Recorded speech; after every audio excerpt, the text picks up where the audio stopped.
ઉત્તર ગુજરાતના મુખ્ય મથક એવા મહેસાણા શહેરમાં છેલ્લા કેટલાક દિવસોથી ઘરેલું રાંધણ ગેસ એલપીજીના બાટલા મેળવવા માટે ગ્રાહકોને ભારે હાલાકીનો સામનો કરવો પડી રહ્યો છે.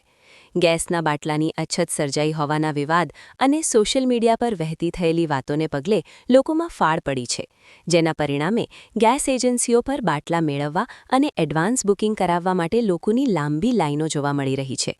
મહેસાણા શહેરની વિવિધ ગેસ એજન્સીઓના ગોદામો અને ઓફિસો બહાર વહેલી સવારથી જ લોકો ગેસના ખાલી સિલિન્ડર લઈને લાઇનમાં ઊભા રહી જાય છે.